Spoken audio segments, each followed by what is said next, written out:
Cheers. Yeah, sure. Oh man. Alright, you know the deal, freaking Sleeping in my hand. whatever, if there's anything that comes up that you want to edit out, just let me know. That's really the only thing with that. I mean, you know everything else. I don't really care about editing. Get on my silly mannerisms.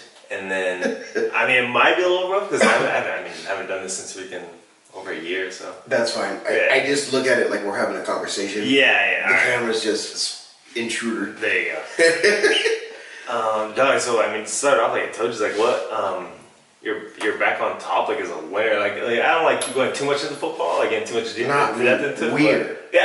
No, but I mean, with all humility aside, like that's like it's literally you, like as a quarterback, like handle the whole thing. The only thing I think of like recently picked up was like freaking like the defense, like Calhoun, Sean, like huge, freaking having Mo. Just having like being way more athletic, I guess, than we have been in the past 4, 5, 6 years. Ever. Yeah. So that's huge. I mean, that helps out again. I mean, you're always able to score, but has that been weird? Like being like you're pretty much like a team beat again. Is there more pressure in it? Do you even care? I don't know, dude. No. Actually, I don't know. So because we have more talent, I actually feel more relaxed. Where. You don't need to score. Well, before it, I mean, think about it. The game against Vipers, that first pick of the game that I threw to Isaac. Yes, yeah. Like, what was it, the first drive? Yeah, it was literally the first drive. That would have screwed us on other teams. But it was like, nah, our defense is cool. So you weren't worried about that? No. Okay. I was like, we'll be all right. We'll still be able to score on them, but our defense will eventually get that one stop they're gonna or make that two stops. Yeah. I mean, anytime. And look at the team that we had been losing to. Most teams had Darius. Yeah. They had Cam. Yeah. Darius. Yeah. And so that's now we got a lot less to worry about. That's fair. And so that makes it a lot easier. But I mean, what keeps you going? Like we've been playing for so long. Like it's just a competition. I mean, it's still fun just going to play with your boys. I mean, I get that part, but like I don't know, just to like keep getting out there and having. I guess I don't know how much organizing you do, but just remind people like, hey, you got to pay me or pay the league. I don't know, like what gets you up to keep playing? Like especially after you're winning so much. Asking people for money is probably the least fun about this. Yeah. Like if people weren't in charge about paying themselves, I probably wouldn't deal with it. Like if it was like Joel's league. Oh, it's huge. You got to collect the money. And when Tuck I did probably that, wouldn't do that. It was a game changer. That was huge. Like, so obvious with the change. Yeah, but like the game of football in itself, it just makes me feel like a kid. Yeah. And it's just I've been doing it since I was like 5 years old, and so it's. Is that when you started playing like Pop Warner? I love playing football, and so I love the guys, I love the camaraderie, I love the competitive nature of it, and so that's. It's a freaking good group of guys, dude. Like essentially anyone out there that we play with. I mean, maybe people say it's a lot, but like people like I literally either hang out with or would love to hang out. Yeah, it's all like there's one on a team. I'm like, oh god, like I hate this guy. Yeah. No, so I don't have fun playing with people I don't like. No, 100%. It's just like, dude, this even if you're the most athletic stud. Yeah, it's like we had a guy on the team recently, and he's just like complaining. We're scoring touchdowns, and he's complaining because he didn't get the touchdown. It's like, that's dude, bad. You're a little baby. Like I'm not even trying to play with you anymore. Yeah, that's not fun in that, dude. It's cool playing out with your boys, dude. Like even like so like having like the most like people on the team like it doesn't like who cares? Yeah. And I don't see a lot of these guys outside of football. You know what I mean? Yeah. And so it gives me time to hang out with my buddies and kick some ass. Yeah, I'm not mad at that. But are you like how do you take this home? Do you like think about the games? Because I remember like do you like or for myself like I used to like I mess up this play like we could have done this. No, I definitely don't lose sleep over it anymore. Like I think in the beginning, like before you're winning, I think like when I first transitioned from when we were Mob Deep, it was like, dude, why are we losing to these scrubs? Like we shouldn't be. But then after, you've been doing this for so long, it's just like, I just go out and have fun. It's another game, huh? And given my issues that I've had in the past, like my work accident and stuff, I'm just happy to be out there and playing. God. And so. Did you ever think back on that? They were telling me I'd probably never be able to do these kind of things again, and so the fact that I'm out here. Really, like just playing. Really? Yeah, it's a great time for me. Yeah. Yeah. Well, that's also another reason why I like having people that I enjoy having on the team. Yeah. So I'm gonna come spend 2-3 hours out here. I'm gonna be around guys I like. Yeah, Not that's around a true. bunch of, you know. Yeah. I was gonna say douchebags, but we're kind of all douchebags. That's just douchebags you enjoy. Yeah. Douchebags I tolerate.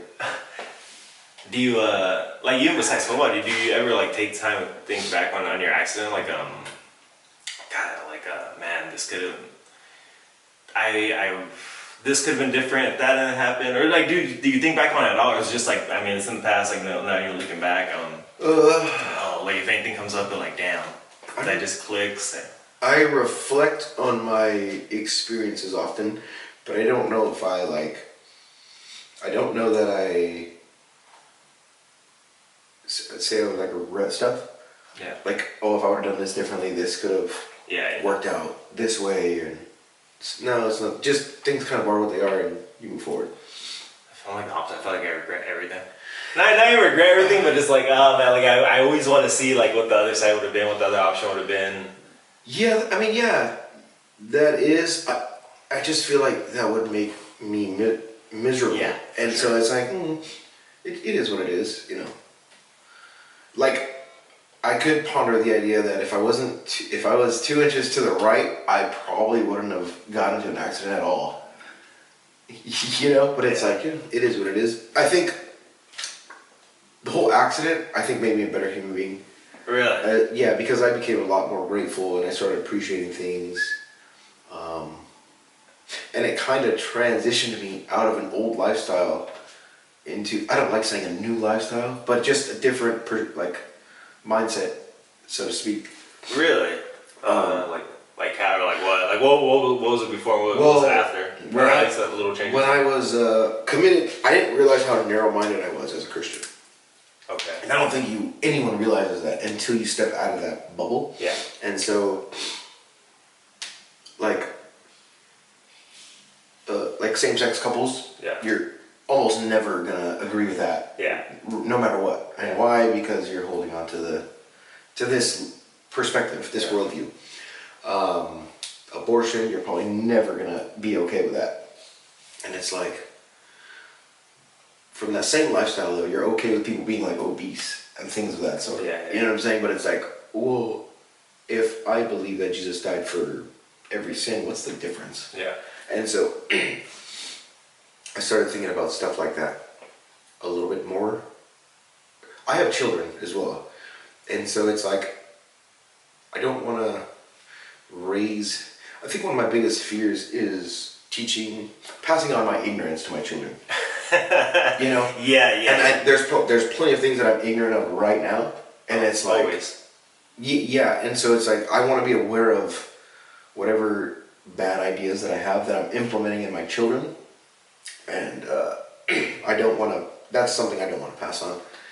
And so I think just having a more open perspective on things gives you a better understanding of reality. No, definitely. Like, why did that though? Like, why did like a physical accident like lead you down that path? Like, to open those doors. So, I was actually,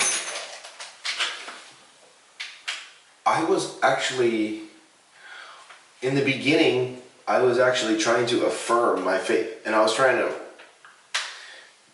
you know, when you're a Christian, like God did this for a reason, or no. This doesn't really have anything to do with that. Okay.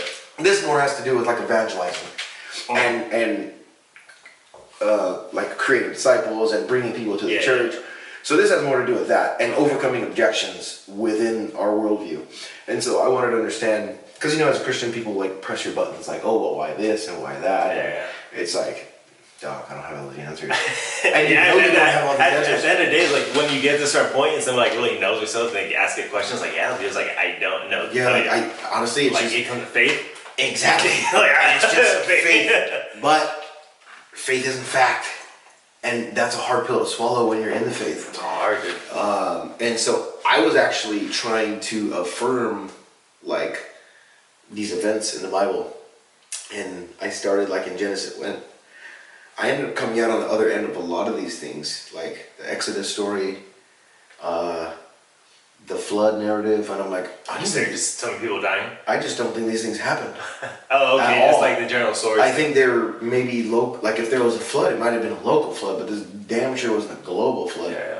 Like, and I'm supposed to believe that an all-knowing, all-powerful God drowned the global population because he couldn't persuade them that he was God or wanted them to live a certain way. And it's like these are just kind of like this is irrational. Like it's hard. It's a hard hard circle to square. There's a lot of conundrums that you get in that you can't square, but there's scholars that will attempt to do this. Yeah.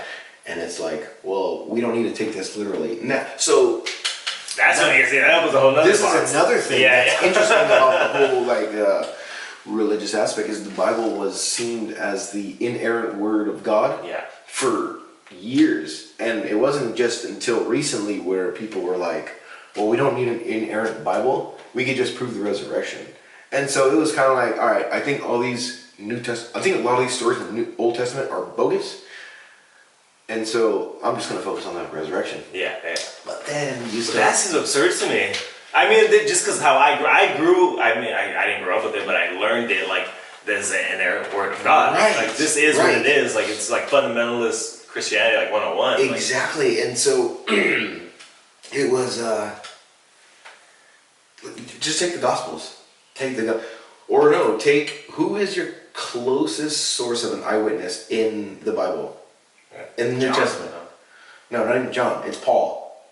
Okay. Oh, yeah. Paul is probably the closest, and in none of his writings does he met Jesus, like the living Jesus. He had an experience on the road to Damascus, allegedly. Yeah. I'm not sure if that even happened, but let's say it did.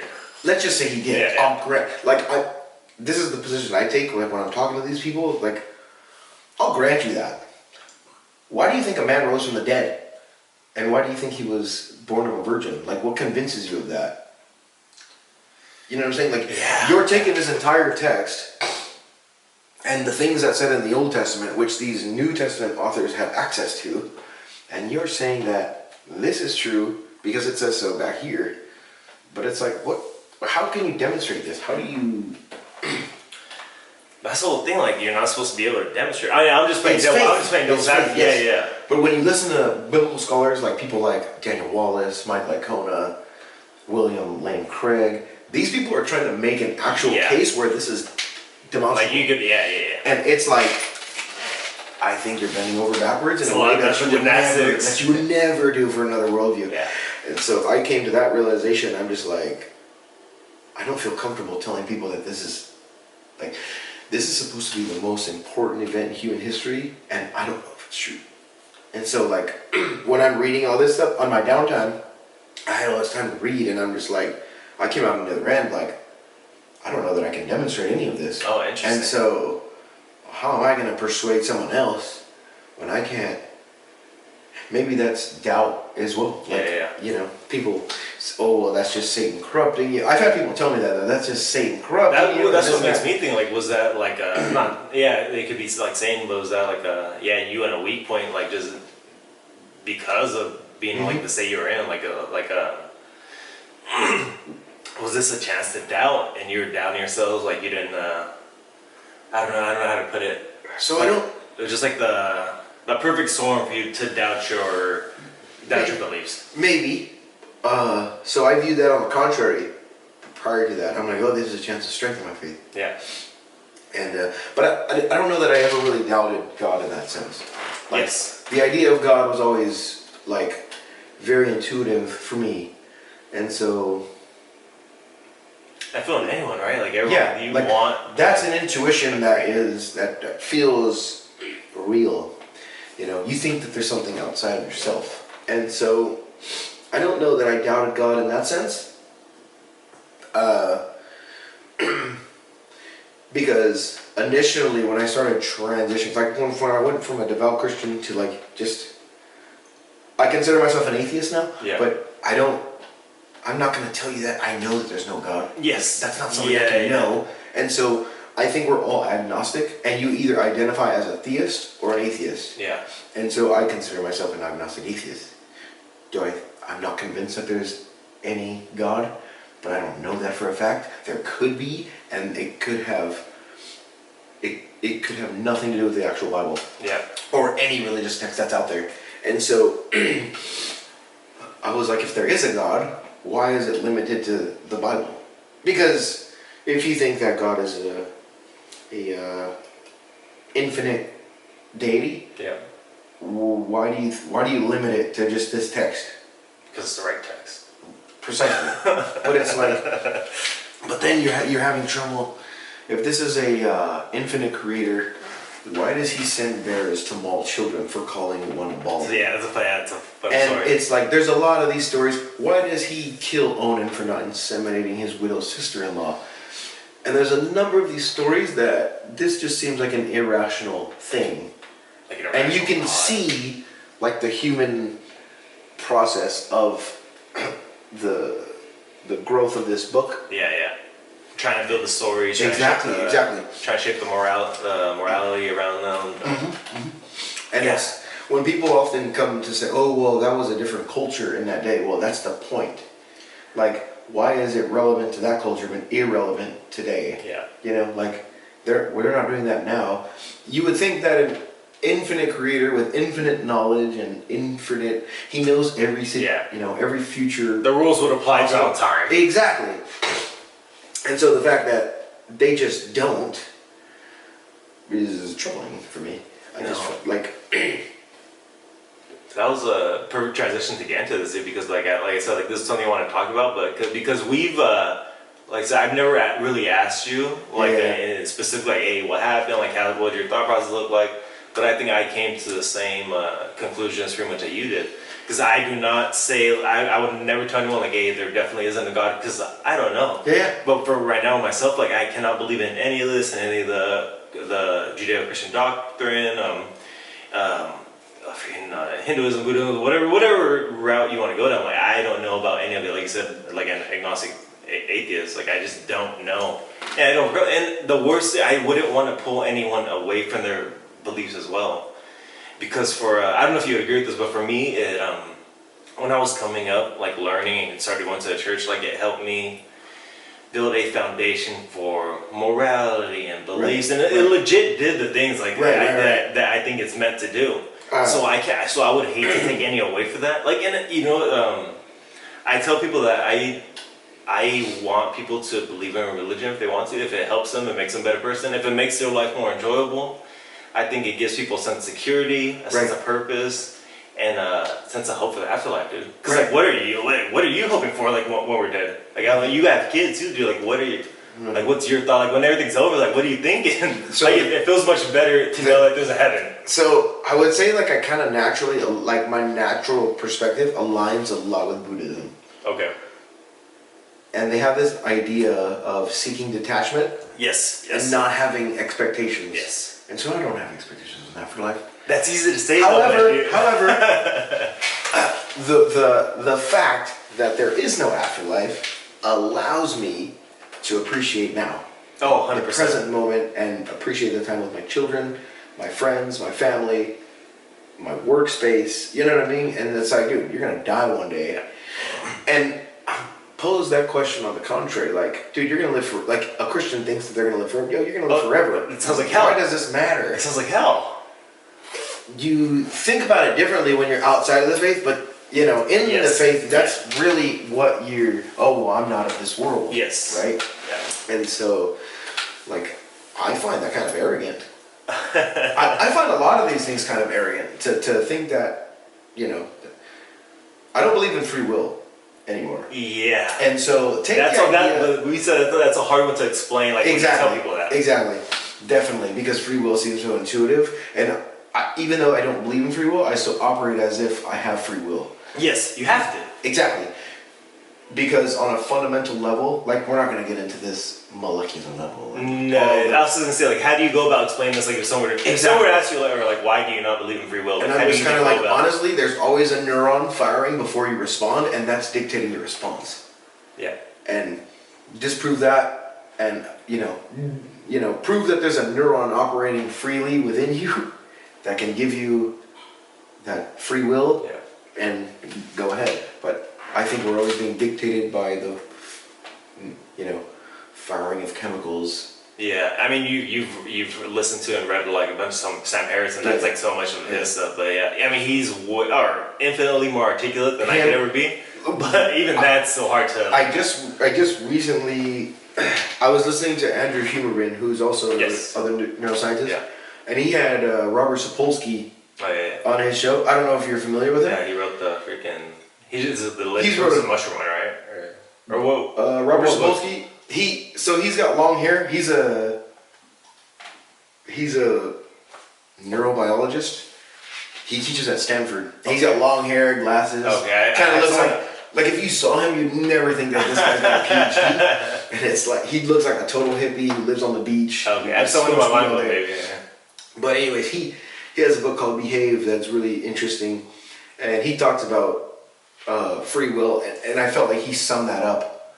Very succinctly or understandably? Well, the line that I just gave was from Robert Sapolsky, where he's like, show me a neuron that's operating freely and that's not dictating your choices, and I'll buy it. He's like, but on a fundamental level, he's like, there's always a neuron that's reacting before you respond, and ultimately you're being dictated by the firing of that neuron. Those neurons, I should say. But yeah, so that's interesting. But I think free will in religion is a cop-out. It's like, oh, well, God gave us free will. But it's like, did he though? He knows every possible outcome. Yeah. And so it's kind of already been determined.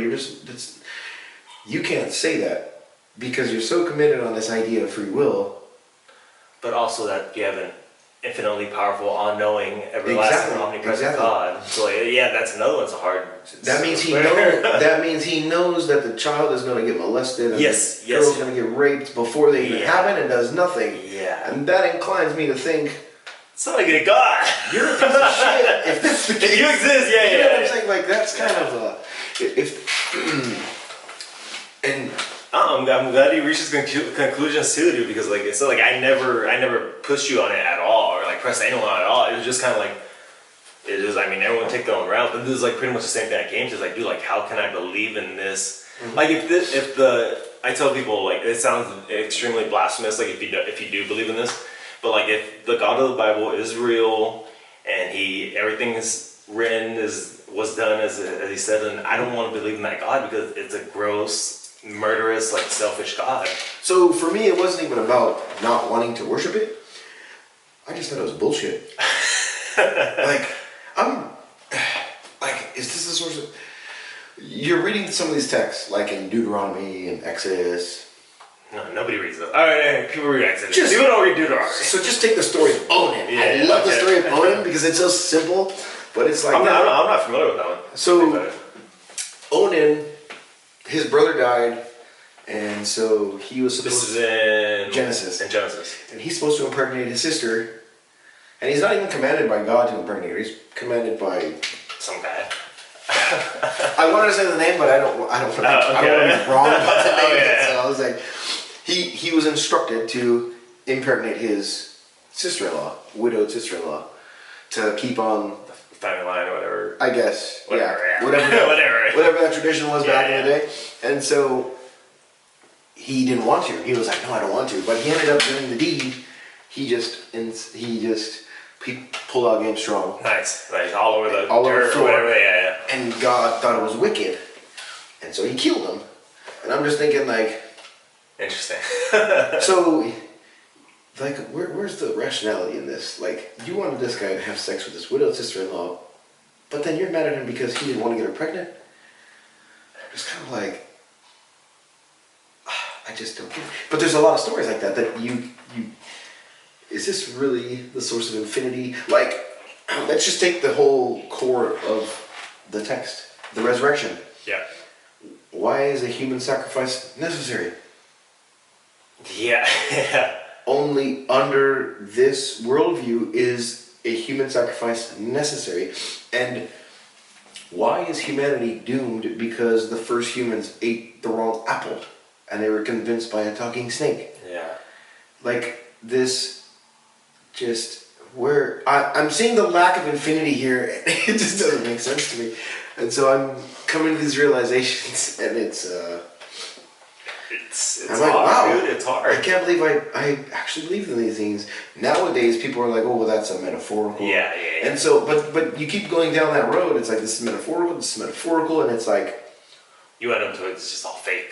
well, no, not all Yeah. fake. It's useful. Useful, yes, definitely. I think they're I agree. they're I useful agree. fictions, I think. And if I had to summarize God, I think the idea, maybe not even God, the idea of heaven and hell is a psychological hack to keep humans accountable for their Yeah, behavior. and that's good. Right? It's like It's a good trick. If you want a high functioning society, Yeah, the elite are smart. You can't watch everybody. Yeah. And so we have to create this mechanism that's going to create an accountability factor. And so why not invent an afterlife? It's like a shelf on the elf, or Exactly. elf on a shelf. And I don't even know if that idea was invented. Well, obviously it was, but maybe it's just something that felt intuitive by like our ancestors, you know, and it helped people keep these guys in check. Yeah, and so you keep going down the line. It's like, well, this is metaphorical. Then where's the inspiration? Yeah. Like, this is supposed to be inspired by the source of infinity here. And I call it the source of infinity because that's what God is. Yeah. Right? And so I always try to ask people, like, well, how do you define God?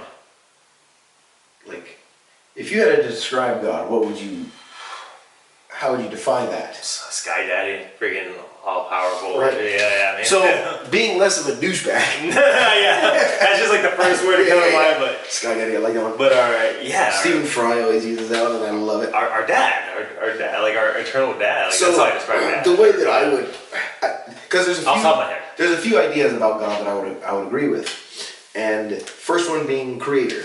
You know, if you think that somehow we all got here, you know, that's fine. If you want to say it's the thing that created everything that exists, I'm okay with that. All right, I'm fine with that. It's the thing that connects. It gives us all a sense of connection with ourselves and nature. I'm okay with that. But then you start getting into this, oh, well, then it's personal, and it's omniscient, and it's, you know, it's omnibenevolent, and I'm like, well, how do you derive that from the Bible? Yeah. Because there's a lot in there. You're just not going to get these same conclusions. And so, Would you like a drink? yeah. I'll take a little pause on that. Do you actively try to sway people away from any kind of religious belief stuff? No. Okay. Unless they're trying to persuade me of Towards something. it? Okay, so let me say something though, because if you share something like on social media or a blog or on YouTube,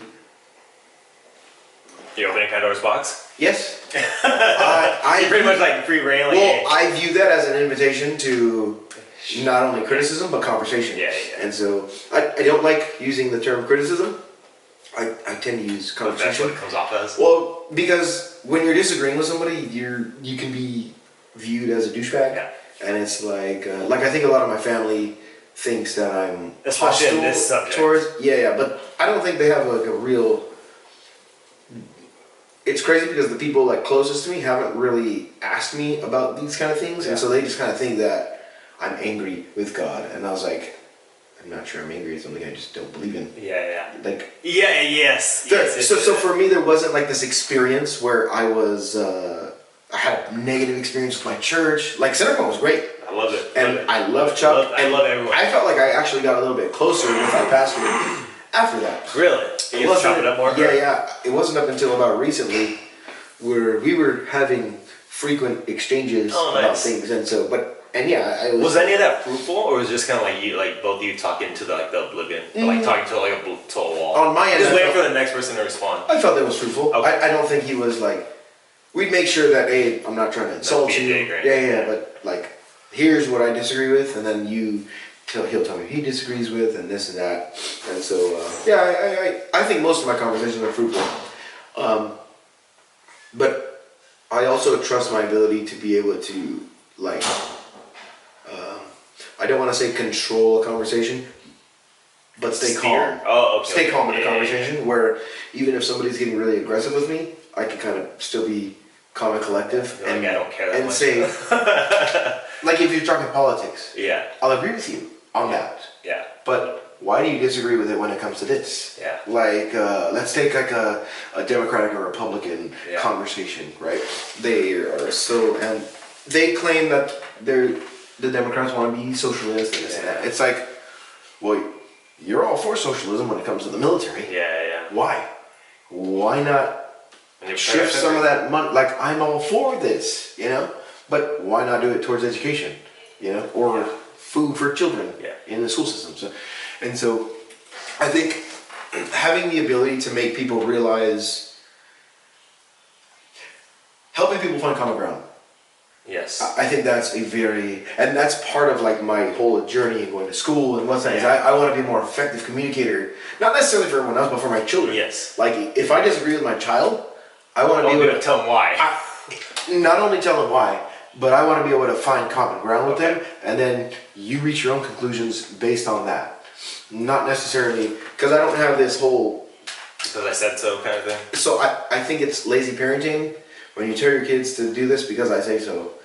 I think you need to have sufficient reasons for telling your kid not to do that. So if my kid's jumping on a couch, no, I don't want you doing that because I don't want you to get hurt. I don't want you to break my shit. No, it's fair to, and I think an important thing to point out is if anyone else were to tell me that, then I'd be like, well, it's easier said than done. Like, you having 3 kids, okay, like, no, like if you're able to say that and act on that, like, I mean, I assume you're not lying right now, saying like you do, try to find the common ground, try to really communicate with them. Then do respect, because that is not an easy task. No, it's not. I mean, especially being in like the field of construction where you're working with douchebags all the time.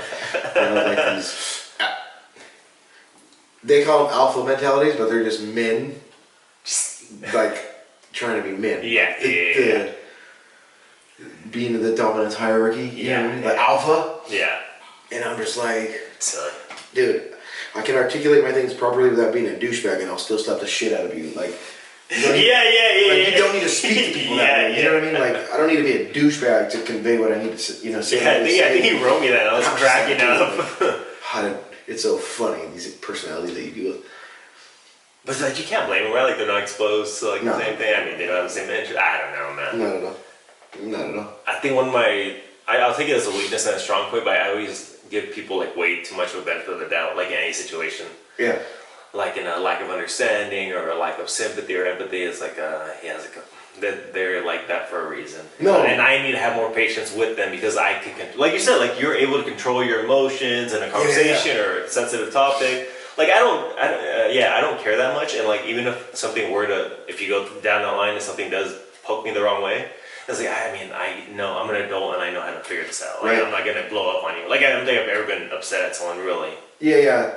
So that kind of goes into like the whole, I don't know why, but morality came into my head. Like, people are a product of their experiences, and so like, if somebody grew up in a racist environment and they grew up and they're still racist, are they really doing something wrong?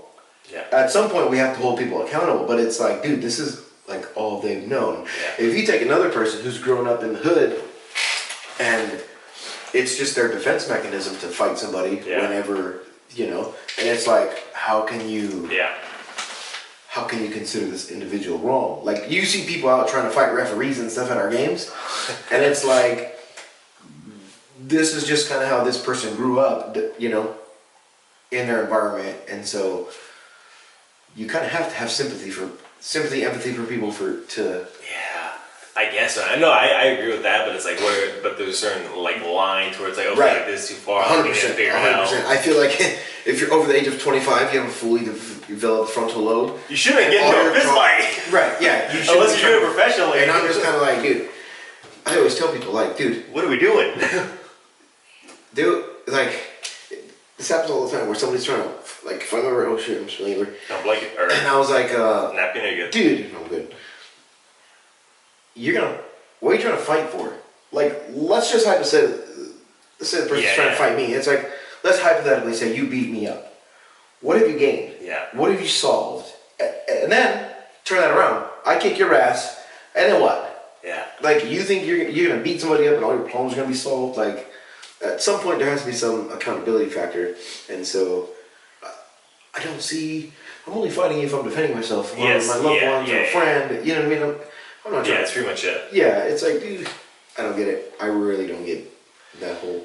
But I guess man, people have different mindsets. Oh yeah. Can't judge. Do people try to? I don't know. How's your family and like your external family too, or not external, but like sound like your mom, dad, cousins, all of that. But also like Priscilla and the kids. Like how does that like work out? Like what's your like I don't believe in this God. Like this isn't all true. So. Right? Me and my Was wife. that tough? Me and my no. Okay. Me and my wife have an understanding, and I've kind of had the conversation like on the idea of God. Yeah. If you believe in a God, I believe I'll agree with X, Y, and Z. But once you start getting into, well, he belongs to this text, he belongs to that text. So my wife will consider herself a believer, but she's not like against stem cell research. Yeah. She's not against like she supports the LGBT community. She's not against abortion. Things like that. I think describe Priscilla the same way.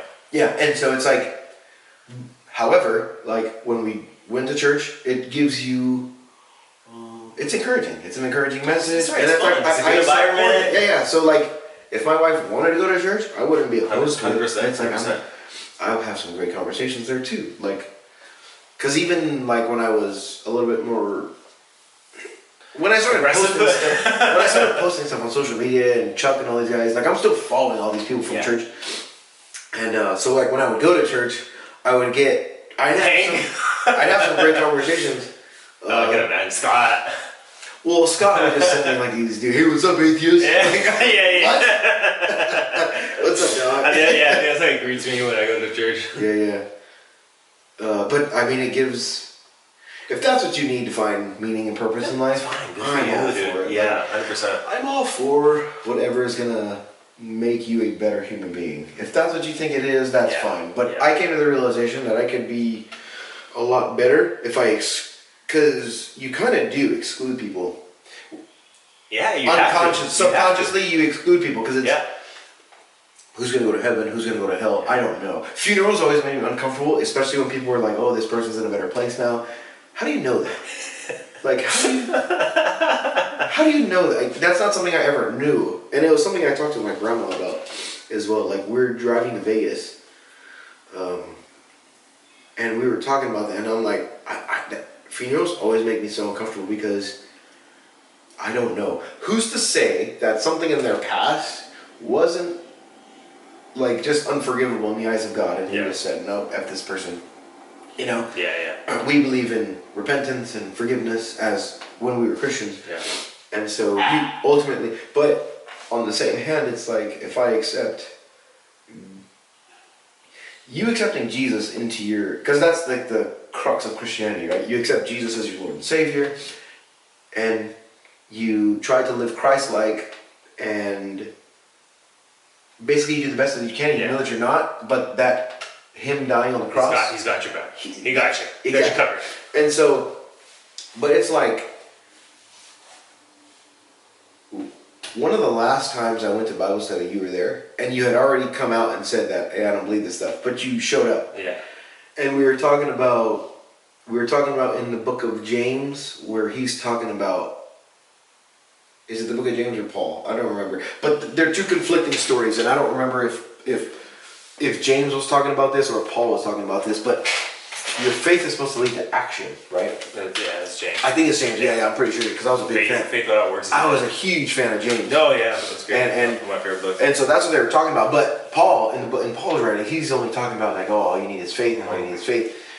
And we were trying to square: are these conflicting accounts, or do they corroborate? Yeah. And that was kind of where I was, where if you accept Jesus as your heart, it should lead to action.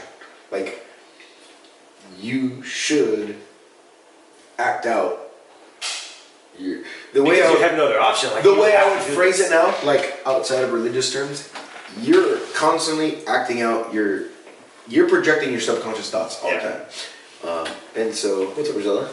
Hi. How are you? Great to see you. Great, how are you? I haven't seen you in a long time. You need to pee? I'm excited. You need to go to the bathroom. Wow. You know.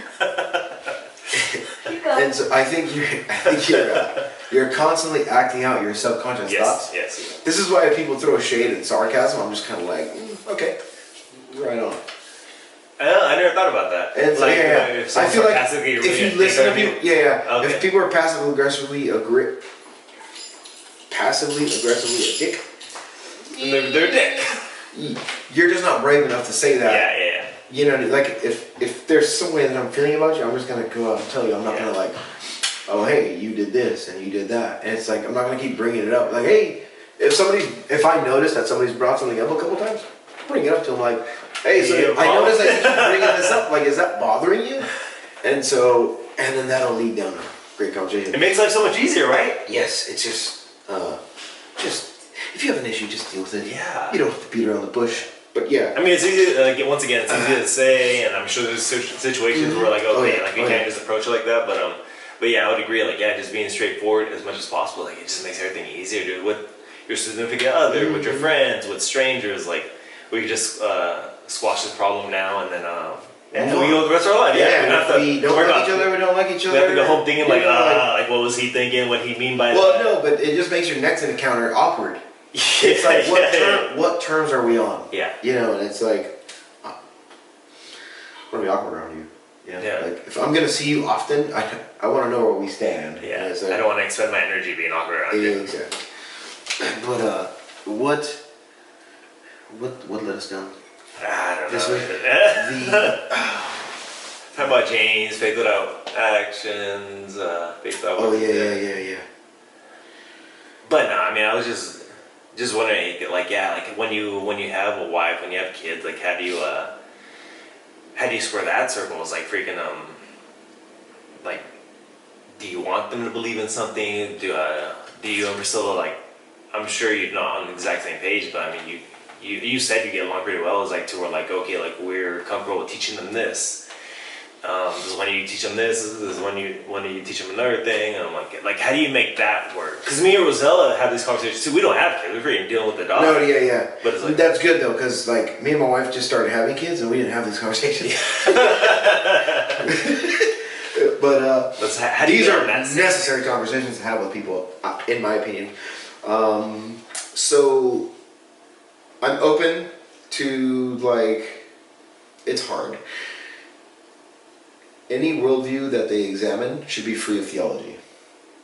Interesting. And so, if you want to study Christianity, study from no private school, no private religious school. Study it from a historical perspective. If you want to study Hinduism, study from a historical perspective. And Priscilla's on board with this. And Priscilla's on board with this. Well, this is. As far as right now goes. I don't know. I'd have to ask her. I don't know if she'd be on board with it, but I don't think she'd be against it. Okay. You know, like to a degree, the Christian perspective resonates with her. That's the religion of our culture. Yeah, it resonates with everyone. You expect that to resonate with everybody, and I'm pretty sure she knows that I'm not. We have this where if she's against something, I'll respect it, and if I'm against something, she'll respect it, and so there's this mutual respect there where, okay, he doesn't want my children learning religious texts from this certain perspective. I think she would respect that. I'm not sure on the top of my head if she would agree with what I'm saying. Yeah. Well, fully, because yeah. there's always caveats. Yeah. But like, you can agree with this, but I'll disagree with that, and so. But I don't think theology is an honest perspective.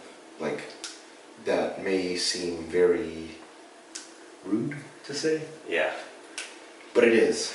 And do you want your daughters to have any of that for like as like a moral background, or no, not really? No, because I think morality is all subjective. Okay. Yes. Let me know what's objective about morality, and I will tell you. Let me know something in your religious text that's objectively wrong every single time, without the existence of humans. Like this that's another hard one to explain. So that if you get into really philosophical, moral conversations, it's like I took a moral philosophy classes last semester, and it was like nothing's really good or bad or right or wrong, right? Without it requires minds. Yeah. And so if you eliminate all the humans on the planet, is rape wrong? Yeah. Yeah. There's no rape if there's no humans, right? Like, that's I mean, there's rape animals. my understanding. Yeah, I'm not sure. So does that make it wrong? So I haven't looked into that to understand. Like dolphins. Is that wrong? Like, yeah, no. I don't know how sex works with amongst animals, and so I can't comment on that. Yeah. Be very interesting. But yeah. But let's pose the thought that, or the fact that rape has. God, that's such a hard. So say murder. It's a common theme throughout history. Like there has to be something to that, huh? No. Let's not even drift away from rape. I'll leave it at this. Rape is objectively wrong because it harms the other individual. Yes. That's it. Full stop. You don't need to go anywhere else. You don't need a higher power. And like, I don't understand why. Like, theists tend to think that the moral argument is the best for them. But I'm like, dude, your book is like beyond immoral. And so it's like, how would you even... So many people are killed? How would you even... Like, you don't have a problem with, if you have a literal interpretation, you have no problem with God flooding the global population. But you have a problem with Hitler throwing Jews in. Yeah. And it's like, dude, these aren't comparable. Yeah. Like, you're talking about a global population, you're talking about just a group of people. Yeah. Not to downplay the Holocaust and shit, but it's like, they're incomparable. It's right. It's like, dude, you can see humans that were more respectable than this idea. But if you want to look at morality, I just say things are wrong if they harm people. I try not to say like good. I try not to use terms like good and bad. I use more like helpful and harmful. Helpful and harmful. If something is helpful, it's good. If something is harmful, it's bad. And there's always caveats. You get some. There's always caveats. Yeah. Some guy with a PhD in philosophy, and he'll try to square that. Oh, no, this is actually not good. And it's like, whatever, dog. But yeah, I on a just to be in very simplistic terms, I always try to explain things in simplistic terms in a way that my children can understand them. Yeah. And that's great, like you said, trying to be an effective communicator. Like you got to make it as digestible to everyone. Exactly. Is this helpful or is this harmful? And so I always tell them, hey, like at home, if they're doing something, hey, are you being helpful or are you being harmful? And can you think of a better way to react that would be helpful? Yeah. And just let them think for themselves. And they'll figure it out. Not always, but most of the time they can, at least they'll reflect on it. Like, oh yeah, I could have acted better in this situation. And so I think that's like I was listening to a debate between Shelley Kagan and William Lane Craig on the topic of morality. And Shelley Kagan thinks that, yes, we can ground morality objective even if there's no God. And William Lane Craig seems to think that if there's no God, it's kind of survival of the fittest. What does she base that off of? Shelley. Yeah, what does she base that argument off of? Like on helpful and harmful. Okay. Based, like that's the basic ingredients to get started. And he's like, obviously, there's there's other issues that are more complex where you would have to that would require more thought. He's like, but that's the general ingredient. If we're living in a society and there's a social contract, like I can't just walk up to somebody and punch them in the face because there's no God. Yeah. Like, but also use your reason and rationality. Like, is it reasonable for me to punch you in the face? Yeah. And the only reasonable explanation for me to harm another individual would be if I'm defending myself. But that's just one example. Yeah. There could be others, but in my opinion, I'm not going to harm you unless you're attempting to inflict harm on me. And so I think that's, in my opinion, that's a starting point. No, that's good. I think my thoughts on the subject, you touched on this a little bit earlier. It's like you don't believe in free will, but you carry out your life like you do. Yeah. You have to. Yeah. So that's what this is me. Mostly just for myself, because I mean, people don't want to hear my rants, so I don't even bother people with them. Yeah. But I think like I live life like on there's two levels to my existence. There's like the quantum level, and then there's like the operational level. Like you said, the quantum level is like, I don't believe in free will. the operational levels, like I have to live like believing free will. Yes. And with morality, it's like how that breaks down is objectively at the core of everything. I don't believe there's any morality. There's no good or there's no right or wrong. There's no good or bad. Even if you cause the most harmful pain onto anyone, me not believing that there is a God, I don't think that makes that wrong. Like objectionally, like I think it's just an action. It just is what it is. But when I tell people that have to hedge that with this, like I'm not gonna live like that. I live like causing pain is wrong and harmful and not good. So that's where I land on this. So I would start from the fact that life is temporary. We're all gonna die, and I would live under the other assumption. A couple assumptions. Life is temporary. That's one assumption, and people don't want to suffer. That's another assumption. And if you get an individual who wants to suffer, then good for them. A little sadomasochist. I'm not gonna talk to you. And those people exist, right? Yeah. Exactly. And so we're gonna die. That's inevitable, and we exist, right? And so let's respect the individual who is existing, because one day they are gonna die. Yeah. And we should appreciate their existence. That's, I think, where I would start. And I think the fact that we die one day gives us meaning and purpose in life, and it gives us like hey, Bobo. Gives us a reason to appreciate life. Is that idea? I mean, living forever sounds like hell, right? I mean, for lack of a better word, it sounds like eternal torture. Just depends what that would consist of. Like the Hindus think you're going to live forever, but they just think it's like you're going into a different state of consciousness based on your previous state of consciousness. And so it's like, I think that's more reasonable than like heaven and hell. Yeah. Like if I'm comparing worldviews, I think the Hindu worldview actually is more plausible than just this autopia or torment. I'm not familiar with the Hindu afterlife. So Hindus think that life is cyclical.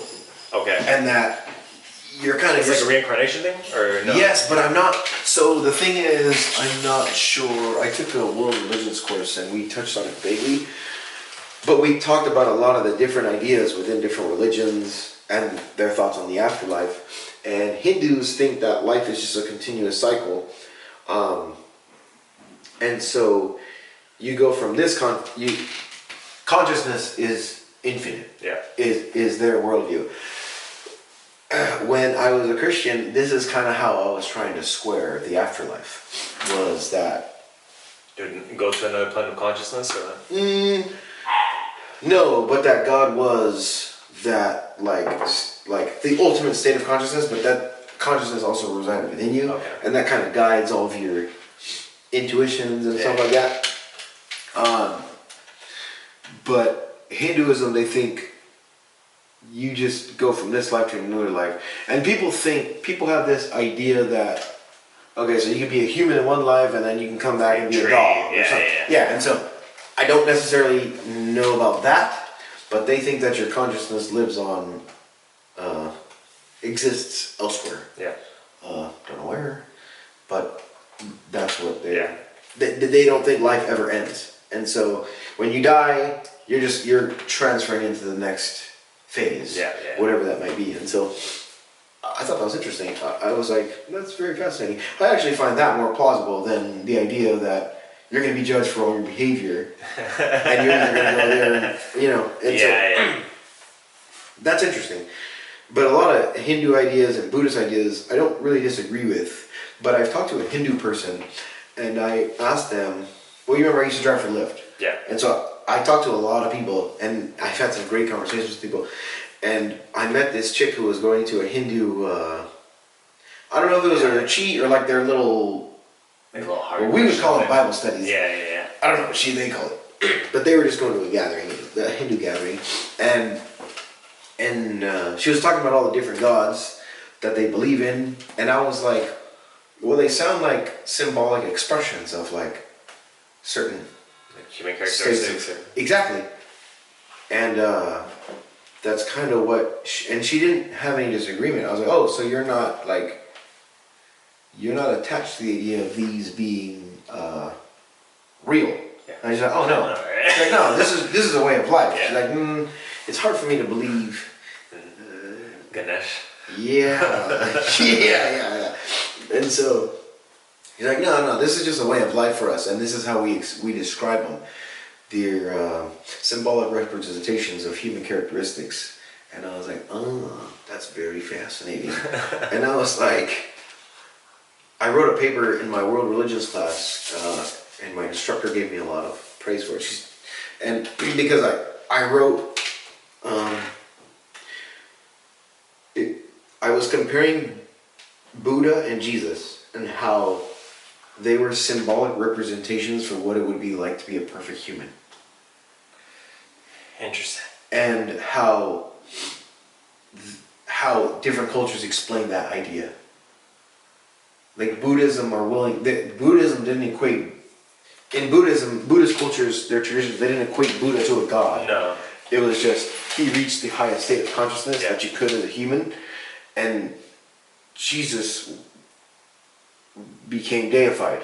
But, I mean, everybody... Yeah. Most figures who were significant became deified in the Middle Eastern, Mesopotamian region, and so it's like, I don't see this any different. A lot of bad stuff is more magnified. Yeah, that's like, if it bleeds, it leads, right? Like in any source. But I think that's what these religious texts were. They were nudging those people for the good, as opposed to, and then throw in the afterlife, and it's like, all right, I don't want to act this way because...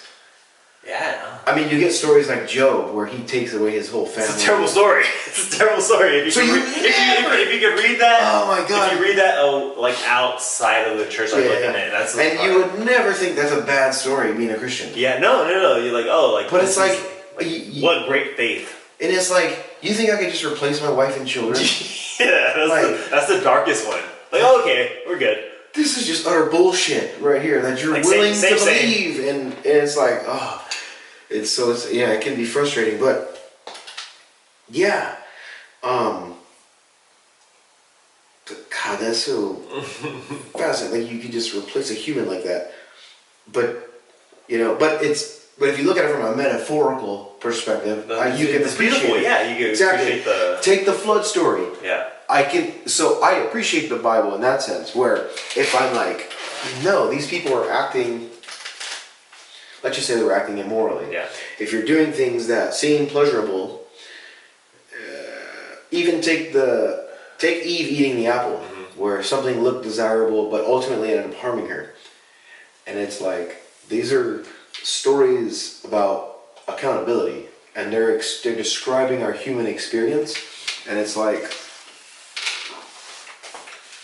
in Job's case, he kind of took the optimistic route, like.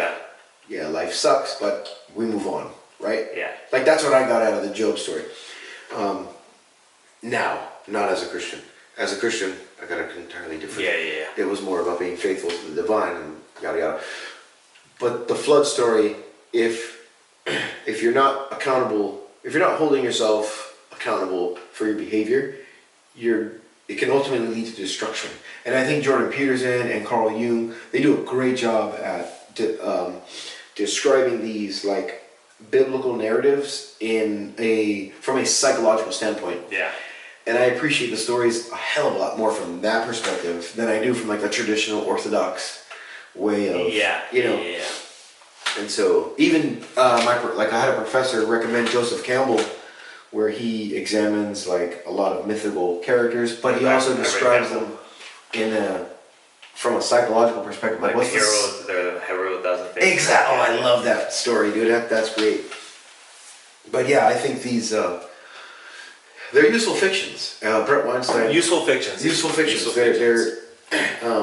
Brett Weinstein was on a debate. I listened to the Unbelievable podcast, and it's always like a theist versus a secularist. Okay. Atheist. Yeah. If you want to call him atheist, I just call him secularist. And Brett Weinstein was talking to Alistair McGrath. Mm-hmm. And not familiar with them. So Alistair McGrath. I was like Alistair Crowley. Huh? When you said Alistair, I think Alistair Crowley, he's like the like the head of the Satanist church, or he used to be like. Oh, so Alistair McGrath is. I think him and Brett Weinstein have a PhD in the same field. They're both biologists, evolutionists, and Alistair doesn't reject evolution, and he's a theist. But anyways, they were in a debate, and Brett Weinstein was like, "Well, I look at the Bible as a useful fiction." Yeah. And he described a story. He's like, "Well, no, there's a lot of things that are useful, that are fictions in our lives on a day-to-day." He brought up a story. I don't know what tribe or what group of people it was, but there was a story where if they got too close to the water, they would be swallowed by it.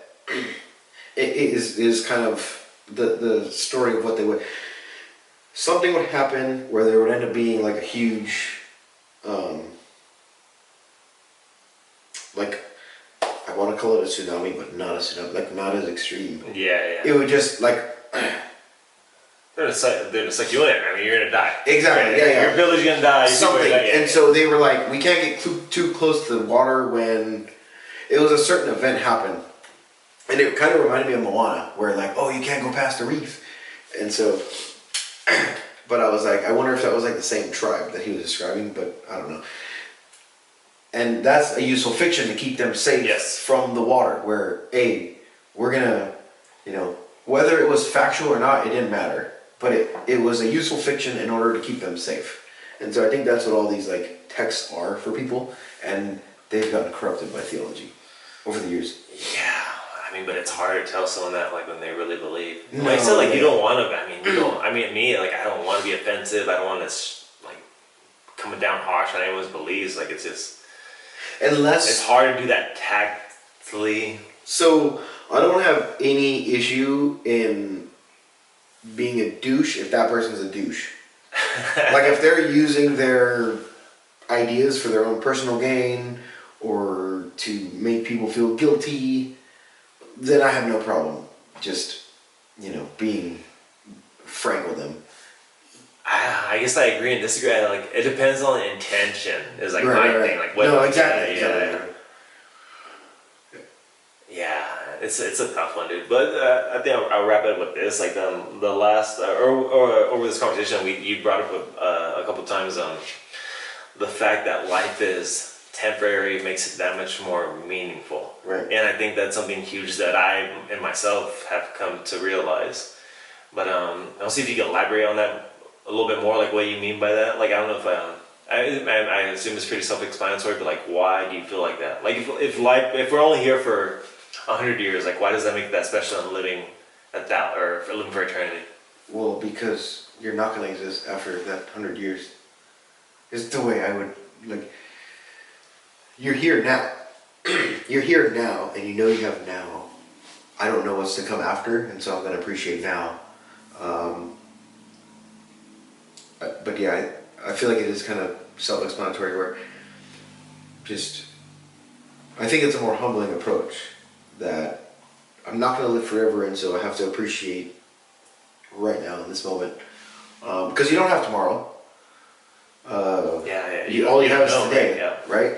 And you might not even get through the day. Right. It's pouring, like I can get a car crash on the way home right now, it's like damn. But when I got into my work accident, I thought I was gonna die. Like, and what does that mean, dog? Because I don't understand. Like you could say that you accepted death, or like what are you? No. Like what does that feel like?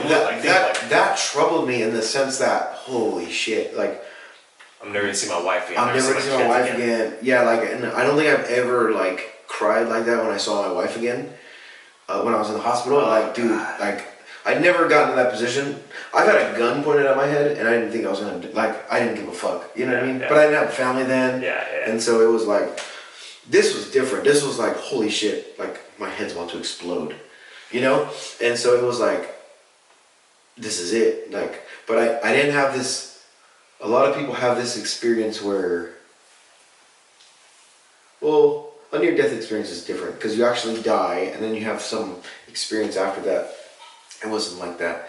For me, I was just reflecting on the idea that my children were going to grow up without a dad, and my wife was going to be a widow. Yeah. And that troubled me, and I was like, oh shit, like, so at that moment, I wasn't sure if there was anything after.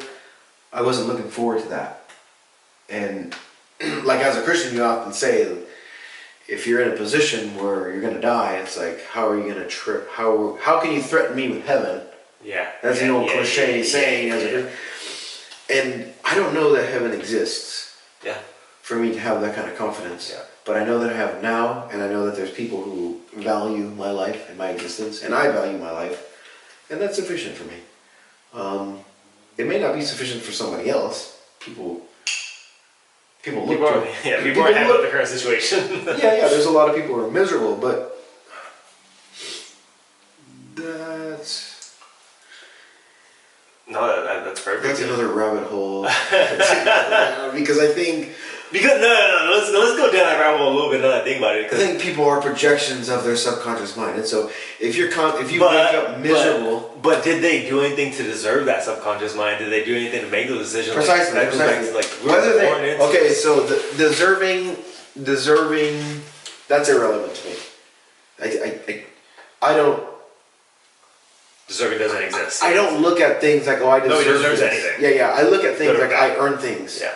Like, how come I'm not a homeowner yet? Like, I don't deserve to be a home. Like, what inclines me to deserve? What inclines me to think that I deserve to be a homeowner? It's like, no, you earned that, and like. But then what? That's where I go into back to the free will. Then we come full circle, like freaking, like I don't think I did anything. I've done anything in my life to deserve or to earn the things that I've gotten. Exactly. Like I was just kind of on this path, like based on all my surroundings, on my genetics, everything, all that, just kind of led me here. Like I didn't do anything personally. Right. But that particular perspective, how much is that derived from your previous experiences? And so, like, interesting, because you felt like that as a Christian as well. Right? Like, you don't deserve God's grace. You don't deserve forgiveness. But that's kind of like part of the teaching. Like, you're not supposed to. Precisely. Yeah, okay. And so, that's fair. That could be part of that. Just carry that on. Yeah. Yeah, just, you're just still, yeah. In that state of mind. I don't look at things like I deserve. I don't think people deserve anything. No. And so I don't look at things like that. I think if you have something, you earned it. Obviously, there's caveats. Yeah. I don't want to say so I always tell people people are always black or white, and I operate in the gray area where you have to. That's what life's found in the gray area. And it's like if you're overly attached to something, like you're gonna miss a lot. Yeah. And there's a lot in that gray area, and so that's kind of where I reside. Where I may sound like I'm on one side or the other. Obviously, people don't earn everything, but that's like on a basic level. You have to operate like that, right? Exactly. I think most people, that that old cliche saying that you get what you deserve. Yeah. I think there's some truth to that. I wouldn't fully agree with that, but people reap what they sow. Yeah.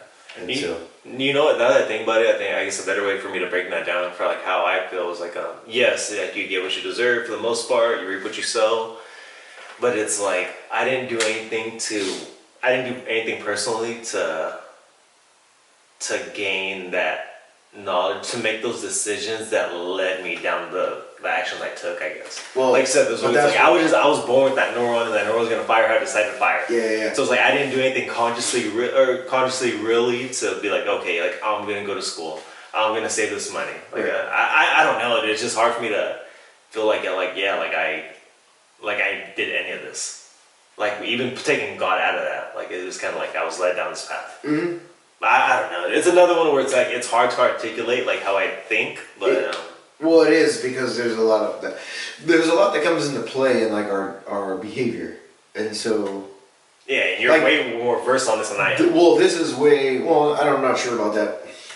But I'm just very fascinated in human behavior and the things that influence us, and so that's what I'm fascinated with, like neuroscience and psychology.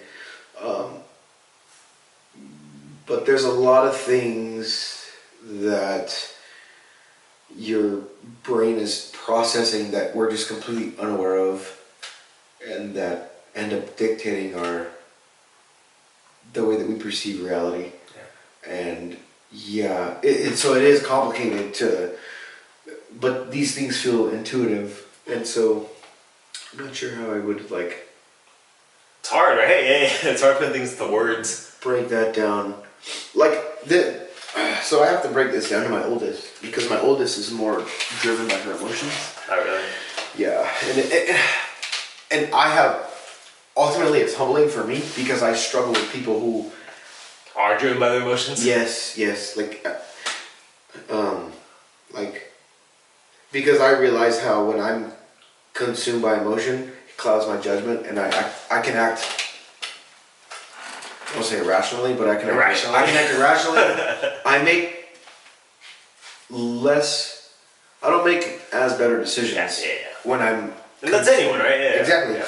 And so the way that I explain this to my child is, hey, you're not in the driver's seat right now. I was like, right now you're in the passenger and someone else is driving, and I need you in the driver's seat.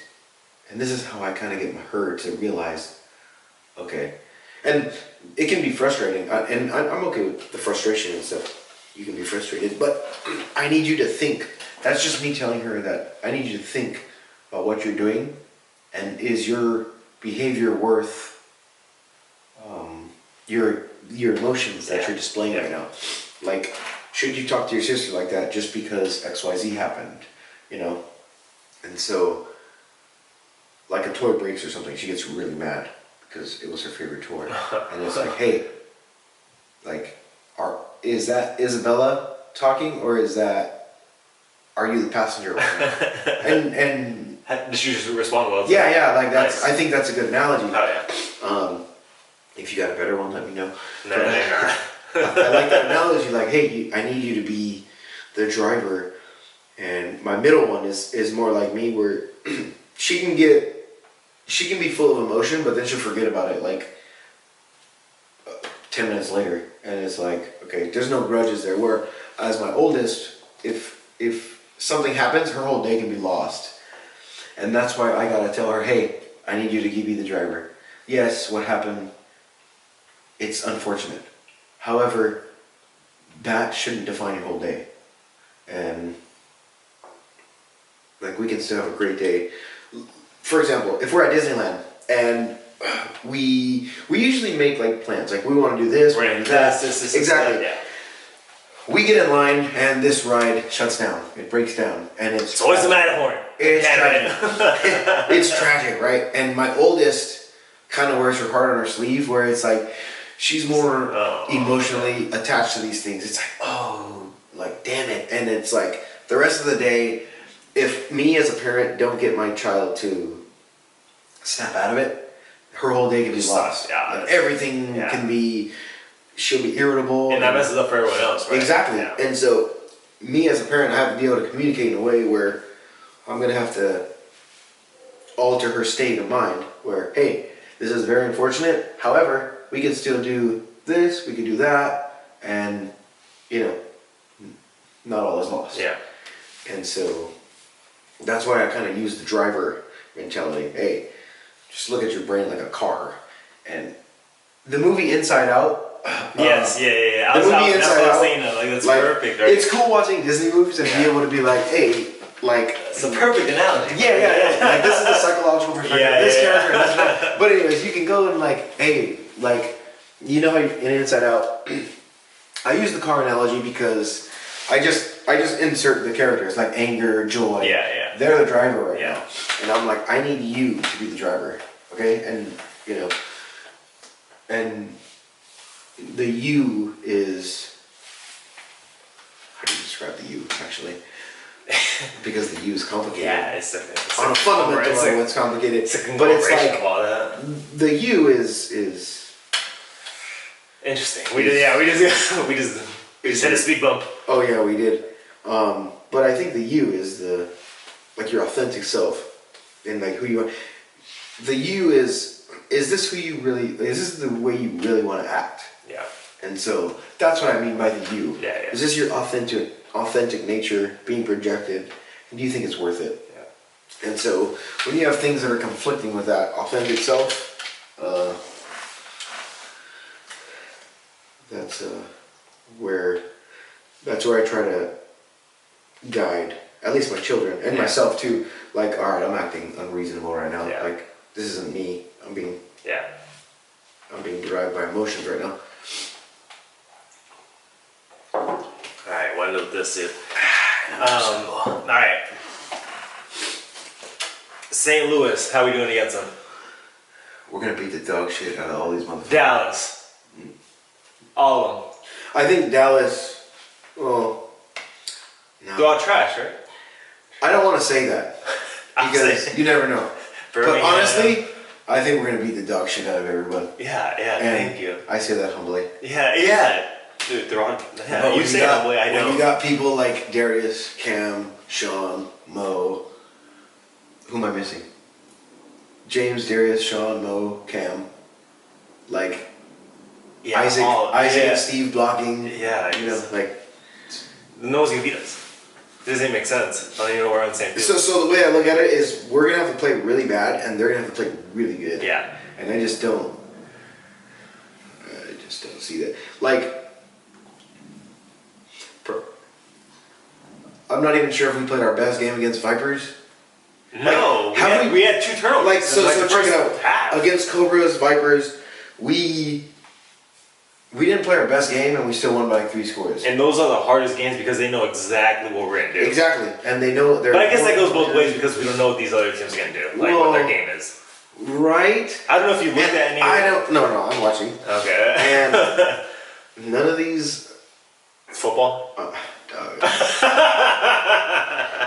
So I will probably lose sleep if we lose. Really? Because I feel like, I don't think I've ever looked at a team and just been like, we should definitely. Like that's it. Yeah, like there's nothing. Obviously, like with Mammoth, they have Corey Webb and they have like playmakers. That always gives you. But in our style of play, I always feel like our defense is stacked. Yeah. Like, I mean, like Corey stacked. is nice, but it's like it's nothing. He's not one guy. It's a Stewie. It's not anything we've not seen. Right, before exactly. It's another so athlete. It's like anytime a team. So in the past, we've always been like team, like we played Fly Boys, and they were far more athletic than we were. And it's like, how'd that game go? Yeah. You know, like, and so like people having athletes doesn't really trouble me. It's just more, are you going to be able to? Do I see anything in them that's going to stop us? Yeah. And it's like, and do I see anything in them that's going to get them to score 100% of the time? Yeah. And so, if we can get 2 stops, we're in good shape. Ball game, yeah. And I think we definitely have the guys to do that. So I would assume Ronan's the hardest matchup. Even then, freaking, they still had Brandon Dell. So when I was telling Dash this, that I thought Ronan was our biggest. That's my alarm. 100%. It's perfect timing. Yeah. So I thought Ronan was our biggest threat. Yeah. Going in. Number one, they're familiar with us, and they're good. Their quarterback is a great athlete. Same thing. They're smart. They have the athletes. They played for 1,000 years. Yeah, I've never played against them, but I've played against like Aaron, Dash, and all the other guys. I played against them and like with them. So like their knowledge of the game, and they might just match up well with us. Like. That's true. Like, the matches. They're a good team. That would be the only. But I wouldn't pick us to lose. No. Like there's not a team that I'm gonna say we're gonna lose against. There's not a team that I'm looking at that I'm just like really worried about. I just don't see it. But we'll find out. It's fun. And I don't like making predictions.